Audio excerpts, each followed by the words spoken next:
You kind of touched on it for a second right now. You say you're an overnight activist, but what inspired you to do everything that you're doing? Like, what has you like now tunnel vision? It's just something that's set on my heart.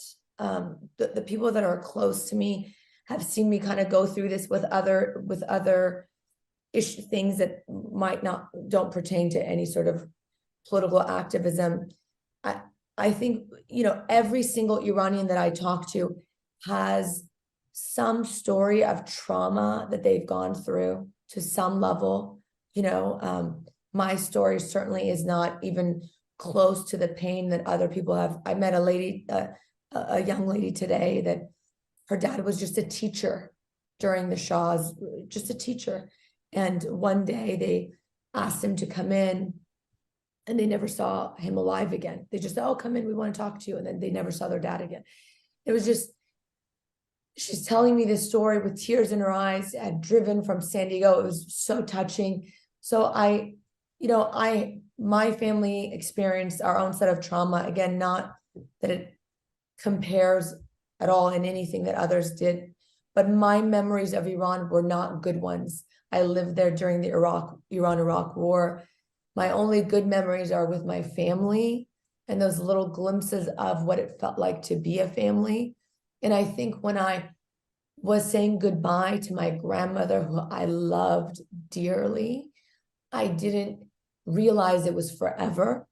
I was 10 at the time. And so a lot of these emotions I've bottled up and have never dealt with. I still haven't dealt with.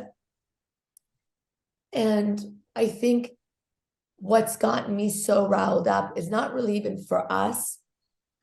I look at the generation of our parents who were proud men, proud women, proud of where they lived.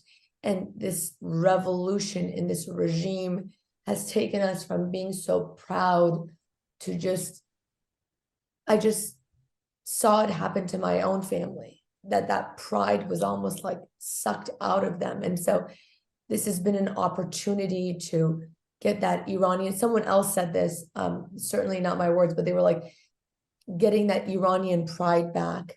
And I think that's what motivates me, to really get that pride that we've lost, for our parents, for our elders, for what they gave up. I shared this with you. I said, my mom's 82 and she's lived here for 31 years, but this is home to me because I've lived the majority of my life in the United States. So America is home to me.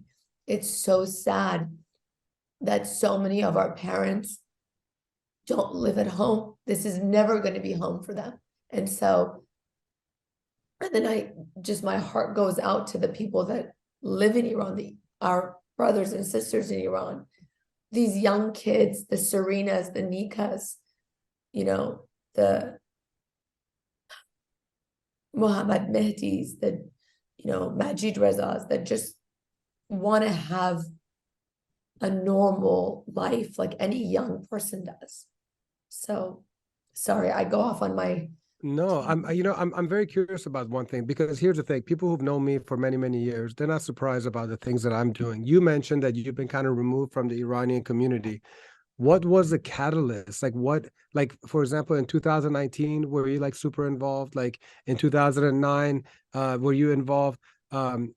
Or is this like a different level? Like what's different this time, if at all? I don't know. I'm not assuming. Unfortunately, I didn't get to know you until a few months ago. So I'm just very curious. Like, what was it that lit a fire inside of you?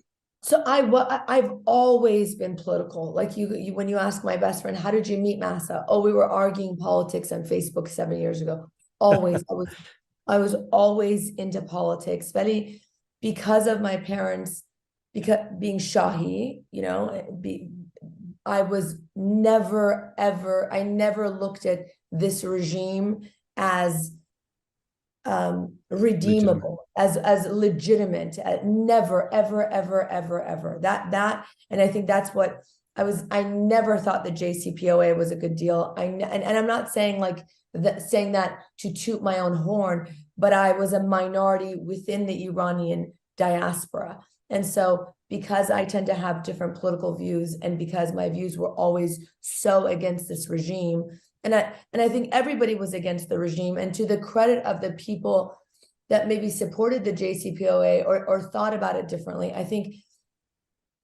they might have thought that they're just as illegitimate, but they were like, hey, this will keep us out of war, right? I mean, I don't want to villainize people that thought differently than me, but I was absolutely political and spoke out during the Green movement. All of that time when Neda was shot, I remember us wearing those green bands. I remember people having like stickers on their cars. I remember that. I remember the chanting, Obama, are you with us? Or are you Obama, ya bauna? Sorry, Yeah. Is that what they were? Am I butchering the Farsi?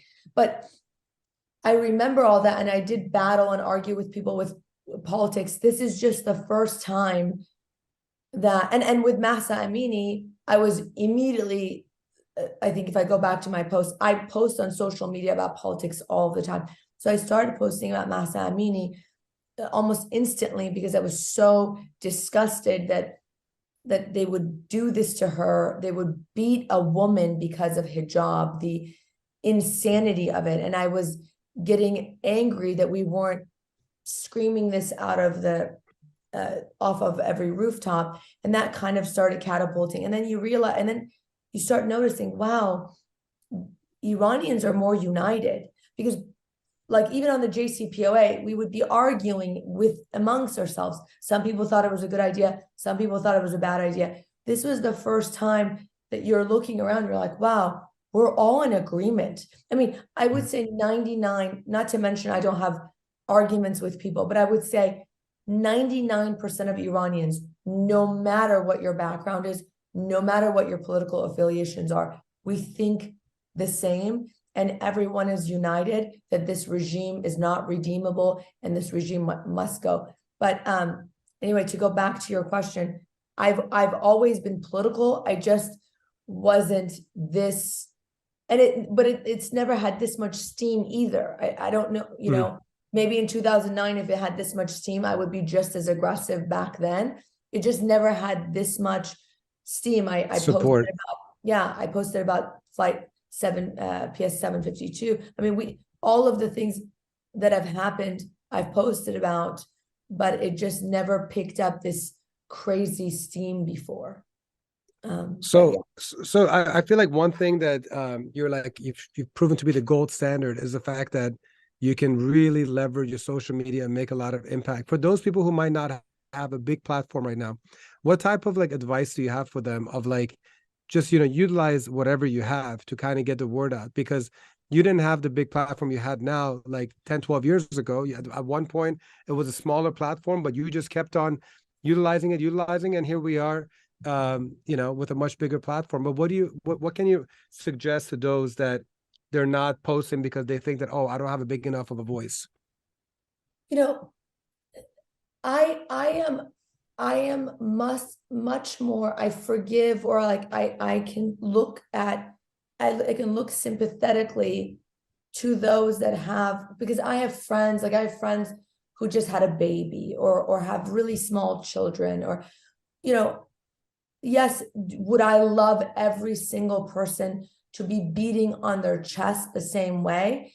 Yes, that would be amazing. But I am much more sympathetic to like a young mom who just had a baby, who maybe psychologically is going through a lot, and this might not be at the forefront because of, you know how they say, put the oxygen mask on your own face first before you can put it on your children. So I'm a lot more sympathetic. Some people have had terrible experiences with their families and, you know, politics and with this regime, and so they might be afraid.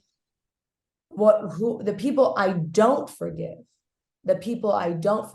So if you have a small platform and you talk about it, if you have a small platform and all you do is send emails to politicians, if you have a small platform and you make a post here and there, that's enough. That is, every little bit makes this huge ocean. So do as much as your heart tells you. Sometimes it's going to be more, sometimes it's going to be less. Whether you have 10 followers or 30 followers or 5 million followers, your voice is important and people should listen to you. But the people I don't forgive, and I say it publicly because I want to show that I'm not afraid. I'm a nobody in the sense that like my platform is so small compared to bigger platforms. But the people I don't forgive are Iranian Americans that are powerful, that have money, that have influence, that have power, that have platform. Uber. Dara, sorry, I'm sorry. Yeah, exactly. And are not using it to help. You know, we have Nazanin Noor, God bless her. She's an actress. She's doing a phenomenal job. Spoke at the UN.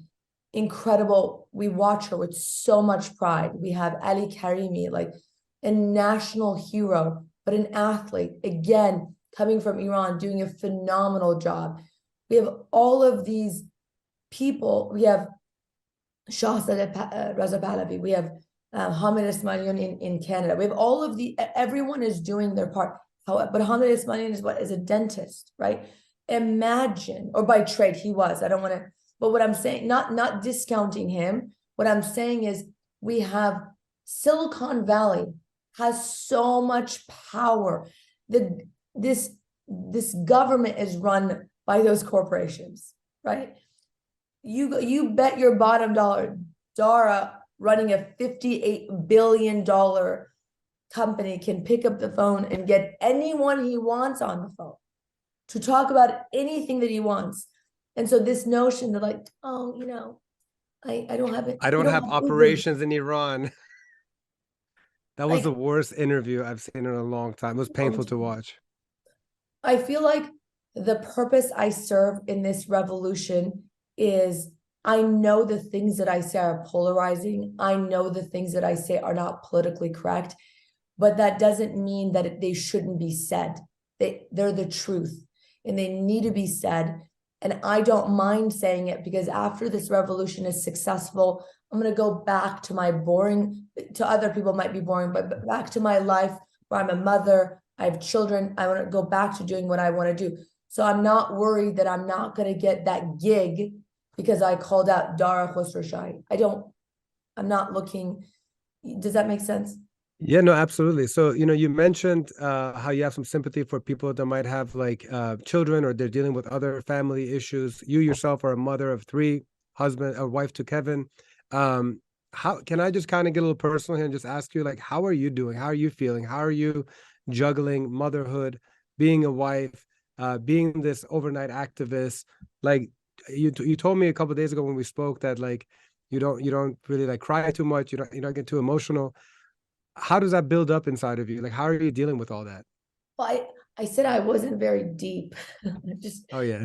Yeah, I was like, I cry a lot. I'm just not that deep. You know, how am I juggling it? There's no balance in my life. There's no balance at all. And that's going to make me emotional because I have not been available to my family, not emotionally, not physically. I haven't been. I've been, you know, today I picked up my daughter.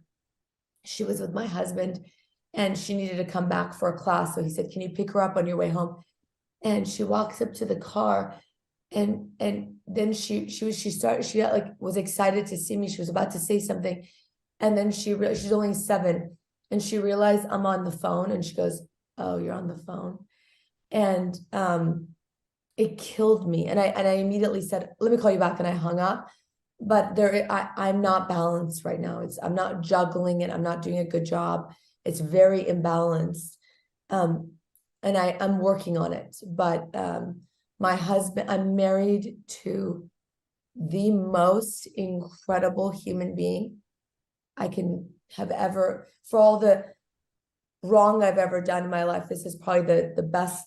This is the best person that I've ever met in my life. And he really is holding down the fort. We don't have a nanny. We are always with our kids and he's really holding down the fort. And I'm very thankful to him. تقصیرش دیگه آمریکا این کار کرد.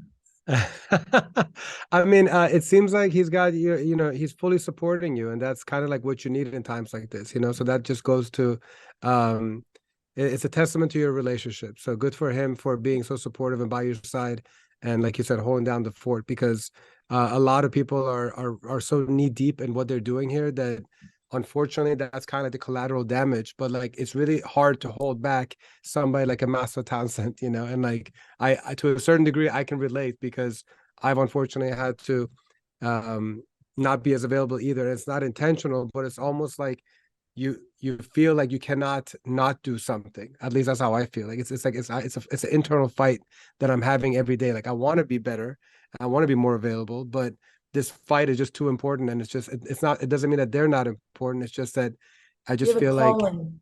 it's a calling. It really is. It's a calling. And then I think for my kids, I hope that they realize that at some point it'll be their turn to stand up for what's right. And that might not always be comfortable. And, you know, they say you can tell your kids a lot of things, but they learn by watching you. So I'm hoping that when they grow up, if they ever have the opportunity to speak out against injustice, they will. You know,